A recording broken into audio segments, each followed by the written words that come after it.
Seconda corsa, cavalli di 3 anni a reclamare, 1 Aquila della Notte, 2 Alice Trio, 3 Aspramare Ama, 4 Alvin dei Daltri, 5 Ancora Tu, 6 Ansel Dangal, in seconda fila 7 Adele F, 8 Antilla Pit, 9 Alleluia LZ, 10 Arondesi. Intanto la pioggia ha aumentato l'intensità.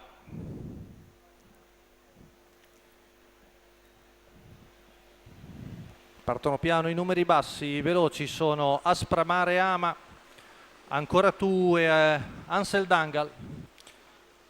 Va al comando l'allieva di Roberto Vecchione, poi sulla curva alla rottura di Ansel Numero Dangal. 6 Ansel Dangal, in squalificato. seconda posizione Ancora Tu, a precedere Alvin dei Daltri, poi vediamo Alice Trio.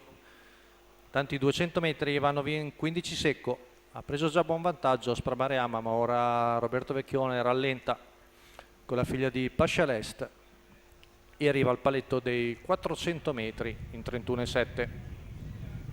Filindiana, solo un cavallo di fuori, con in vantaggio sempre Aspramare Ama. In corda c'è Ancora Tu che precede Alvin dei Daltri, poi Alice Trio che esce in anticipo in tanti 600, in 49,5, addirittura 17,8.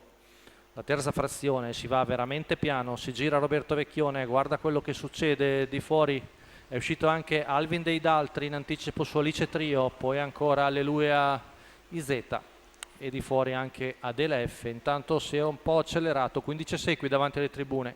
Viene comunque fuori un primo giro in 1,5 abbondanti con Aspramare Ama che ora Numero aumenta un po' il 7 ritmo. Adele F, Ancora 15,6 per la squalificato. curva, ma Alvin dei Daltri con Luca Lovera insiste al largo, sempre lungo la corda. Ancora Tu, a procedere Aquila della Notte che ha guadagnato qualche posizione interna ed è terza alla corda, retta di là in 14,6. Ora fa sul serio Roberto Vecchione.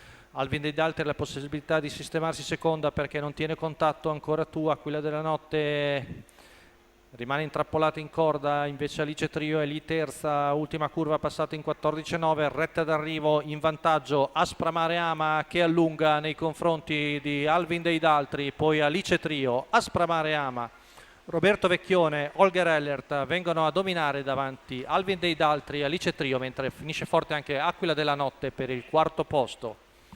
La quota da favorita di 1,37 per la portacolori di Mario Antonio Di Salvo.